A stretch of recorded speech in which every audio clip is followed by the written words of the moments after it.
It's the 26th of December 1980. In Rendlesham Forest in England is RAF Woodbridge, an airbase which is currently being used by the United States Air Force. The Cold War is on, but things are quiet at Woodbridge, although it is rumoured that nuclear weapons are held on the base or nearby.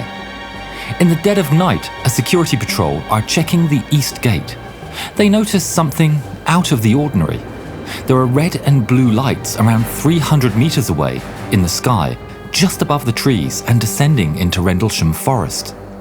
The lights now in the forest cause the entire woods to light up. Their only thought was that an aircraft could be in trouble and was putting down in an emergency. They decided to investigate further and drove into the forest towards the strange lights.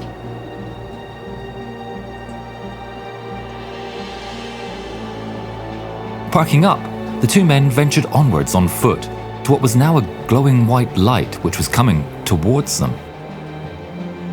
At this stage, nothing had been reported, and afraid of using their radios for being overheard reporting such a strange phenomenon, they decided to drive back to the gate and phone in a report. Also, they had a strong feeling of dread, and static in the air was noticed by both men. We got some strange lights in the forest here. Has anyone reported a downed aircraft? It's Christmas. Maybe Santa Claus decided to take a rest after all his hard work last night. No, I'm deadly serious. This is weird. Staff Sergeant Jim Penniston was sent to meet the two men and investigate further. Upon meeting the men, they pointed in the direction of the lights. Penniston saw a glowing dome of light in the woods.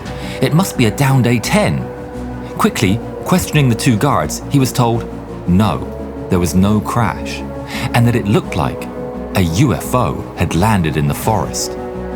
Penniston ignored the crazy explanation he was given by the two guards and called into control. Were there any aircraft reported missing? No. Anything strange on radar? He was told that something in the air was being tracked in the area. A strange bogey had been spotted and then disappeared off radar. Penniston considered the options. If it wasn't American or British, then maybe it was a threat. Maybe even the Soviets. Penniston was given permission to go off base and investigate. Leaving their weapons behind, the three men headed into the jeep towards the crash site. Driving deeper into the forest, the woods were lit up by what looked like the orange glow of a fire with flashing lights in the middle.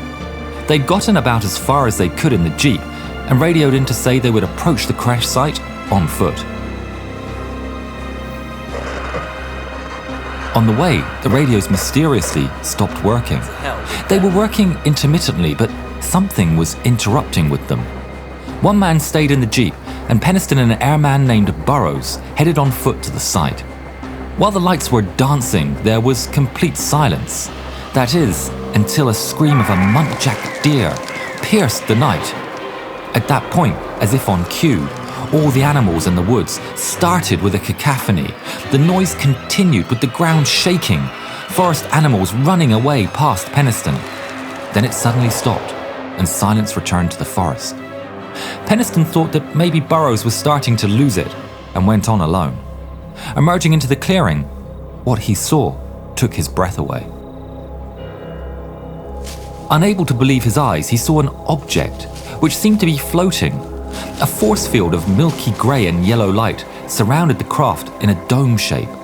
Penniston pushed himself through the force field, and suddenly, all the details of the craft became clear. It was triangular shaped, black and shiny.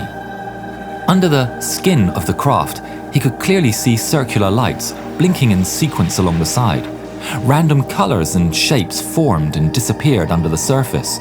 Looking back towards Burrows, he was shocked to see the man motionless, standing around 3 meters behind, bathed in a cone of light and fixedly staring ahead. Shouting at him, he received no response. He was just staring, his arms by his side. Penniston realized he was on his own. Inspecting the craft, he took photos and kept reporting on the radio his observations. Even if the radio was dead, then maybe someone could hear him. On the left side of the craft, he found some markings. Maybe it was NASA or USAF or even the Soviets.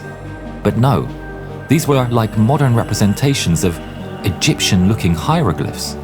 Could it really be aliens? Touching the glyphs, a bright light flashed before his eyes. He dropped the camera, and then, like some kind of data transmission, he saw streams of ones and zeros and binary code in his mind's eye. The lights on the craft merged together and grew brighter and brighter. Picking up his camera and retreating, he watched the craft ascend silently to around 80 meters, and then suddenly it just disappeared. Burroughs had by now come back to his senses.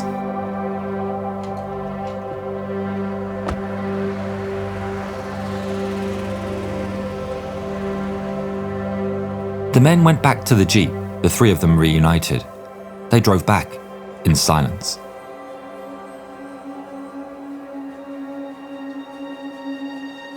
After reporting the sighting, Penniston and some others went back the next day to the site. In the ground, they found 3 indentations where the craft had rested. Also, examining the clearing, they noticed several branches had been broken high up during the craft's arrival and departure. Physical evidence. Without telling his superiors, Penniston even went back alone and produced plaster casts of the indentations. But this was just the start of the Rendlesham incident. The following night, 6 more people saw strange green, white and red lights out near the east gate, with the object disappearing and then reappearing at another point in the sky. The guards, when checking the control tower, were told they had been observing those same lights for 90 minutes or more. Word had now gotten around the base of the extraordinary goings-on. The next evening, in the Woodbridge Officers' Club, a late Christmas dinner was underway when Lieutenant Bruce England entered the club looking rather flustered and said, "It's back." The deputy base commander, Lieutenant Colonel Charles Halt, took England to one side. "What's happened?" "We were out in the forest. We saw something." A team was quickly assembled. Lights, cameras, tape recorders and night vision cameras, Geiger counters and weapons were gathered, and they headed out towards the landing site.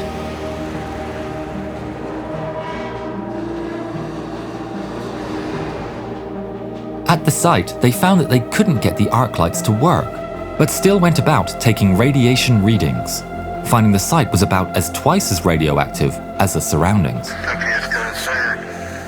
Yes, sir. Yeah, that's the best deflection needle I've seen yet. This is weird. During the observations, through which audio was recorded in a handheld tape recorder, lights were spotted on throughout the forest. Everything else is just deathly calm. There's no doubt about it. There's some type of strange flashing red light ahead. It's yellow. I saw a yellow tinge in it too. Weird. The men went in pursuit. They noticed that farmyard animals and the wildlife were acting very agitated. 0148, we're getting very strange sounds out of the farmers' barnyard animals. They're very, very active, making an awful lot of noise. There's something very, very strange. Amazed, they observed the object. They described a pyramid shape with what seemed to be a giant eye moving through the trees. It looked like it was blinking at them. Okay, we're looking at the thing. We're probably about 200 to 300 yards away. It looks like an eye winking at you. It's still moving from side to side. And when you put the star scope on it, it sort of has a hollow center, a dark center. When using the starscope night vision, they could see it had a dark center. Yeah, like a pupil of an eye looking at you and winking. And the flash is so bright to the star scope that it almost burns your eye. The craft ascended, and incredibly, a beam shot down towards the ground. Eventually, the craft shot up out of view, blasting the airmen with icy cold air. Elliptical shapes that had detached from the craft lingered in the air for about an hour, before they too disappeared. Penniston was comforted to know he had film evidence and went to pick up his film from the processing lab. When he looked at the photos, all of them had been fogged. The radiation that had been detected had also ruined the film. There were many conflicting reports and alleged cover-ups of this incident. You can find the audio that Lieutenant Colonel Halt recorded on Wikipedia. We read the excellent Rendlesham Enigma by Jim Penniston and Gary Osborne in researching this film. In the book, you can find more on the meaning of the binary encoded message that Penniston was given.